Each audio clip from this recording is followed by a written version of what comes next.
During the pandemic, gaming saw an increase of people playing games, and it was kind of obvious as to why people were playing more games. People were locked in their homes and couldn't really go out and do anything, which increased a total 20% of overall revenue made in the gaming market, giving us a staggering $56 billion total in made that year.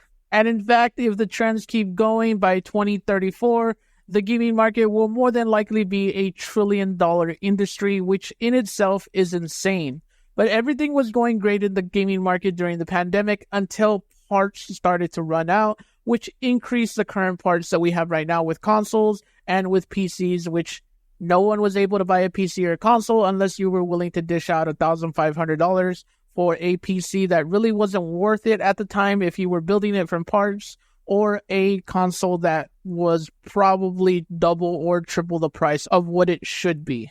So developers were kind of stuck in a rock in a hard place and kind of went to where the trends went. And that is what video games has been and always will be, is a trend chaser. And the trend of the time was extraction shooters, and the big boy was Fortnite, and everybody wanted to be Fortnite.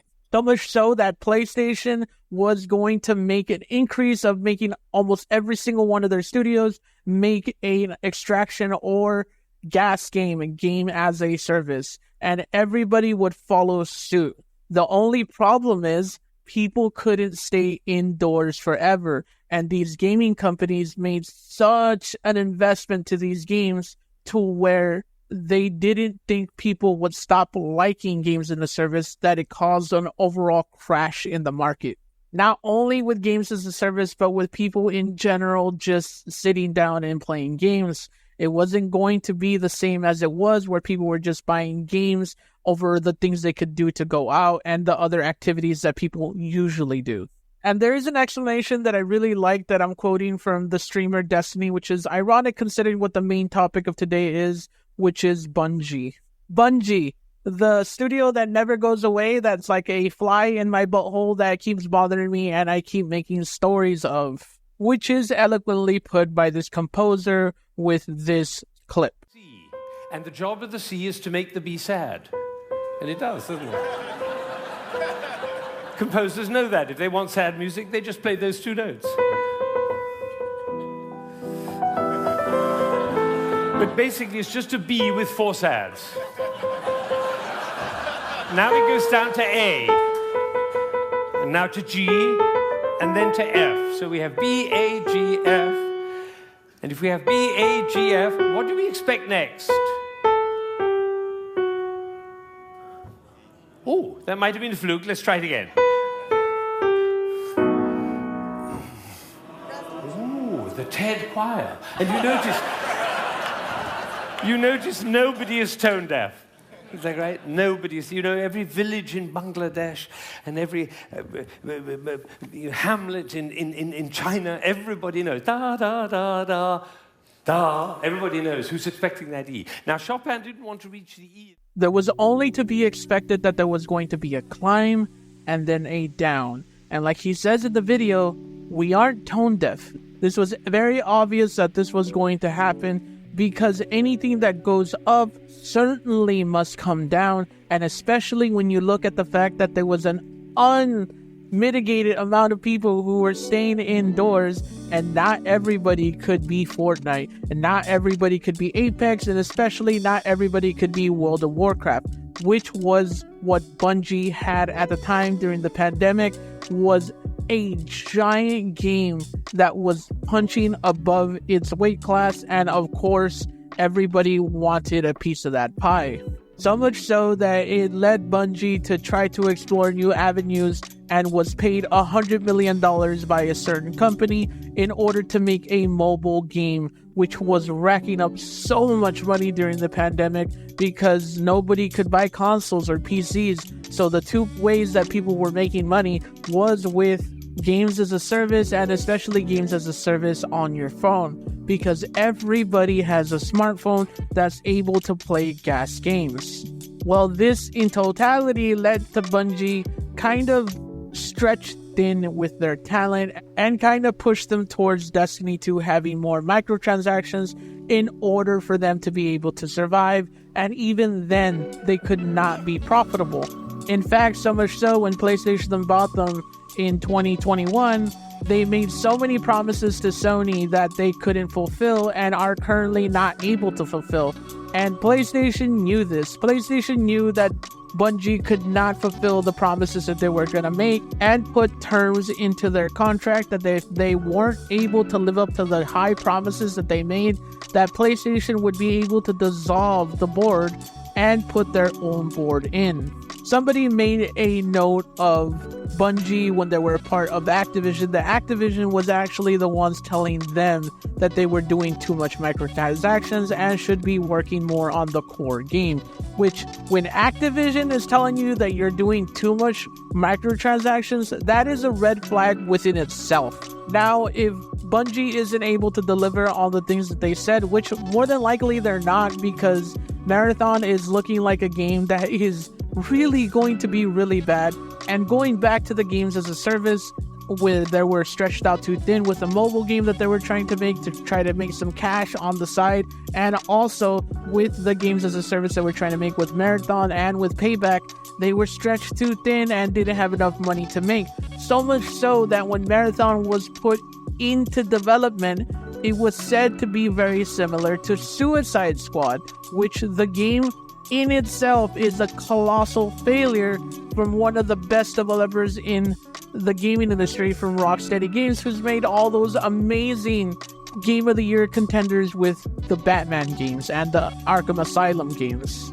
Now, when your game is compared to Suicide Squad, that's not really the best sign, which gives so many red flags that Bungie really isn't doing that good right now. And more than likely, their board is going to be disbanded and put in a board that is run by PlayStation and Sony, which is going to be a welcome thing, to be honest with you, because it's not like PlayStation and Bungie have two different cultures that can't mesh together. It won't be a situation to where Activision is kind of mixing their culture with Blizzard, which had a developer-centric culture to where they made the decisions that they wanted to make and not the CEOs and not the suits.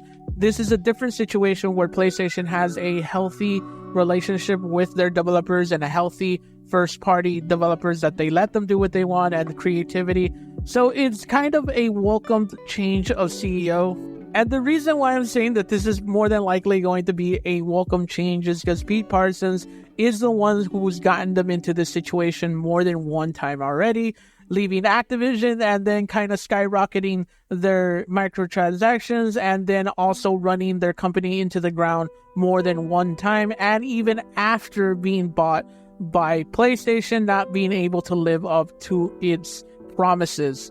This comes with the CEO, Pete Parsons, announcing that he had $2.3 million of classical cars that he invited people to come look at, and then the next day laying everybody off. That's not to say that people shouldn't be able to do what they want with their money, but if you're going to be laying people off, and you know you're going to be laying people off because of your decisions and because of the things that you did, it's best to keep your mouth shut about that kind of thing, especially when you ran the company into the ground twice. Again, the fact that Pete Parsons was not able to predict that when there is an up, there is a deceptive up, especially with the pandemic that happened, and you weren't able to predict that there would be a down, you are an incompetent CEO that needs to go and needs to immediately leave. And this goes for every other company who did this and did not adjust appropriately. The reasons why there's so many layoffs is because these companies did not predict that there would be a sudden change in the gaming market that was suddenly inflated into a bubble that was not sustainable because of the pandemic and was going to eventually pop after everybody went back to work and was also able to do other activities that normally do. Now, is the gaming market in trouble? It's not in trouble. It's more than likely going to grow exponentially within the next 10 years and be bigger than most entertainment sectors put together, like it already is, but just bigger. But a lot of the suits and the CEOs of gaming companies need a reality check when it comes to actually investing into things that doesn't take into account of the people that they're working with. laying people off for the sake of saving some money because you made a bad decision is not necessarily the most CEO thing that you should do, and shouldn't be an acceptable thing in an industry that makes so much money and has so much room to be able to not just follow trends, but to be able to innovate in new areas and make money. Because in reality, Fortnite wasn't a hit because they thought, oh yeah, the games as a service is going to be a hit. It was a hit because they took a chance. And taking chances in a market that is this huge and has so many people wanting something new should be the standard.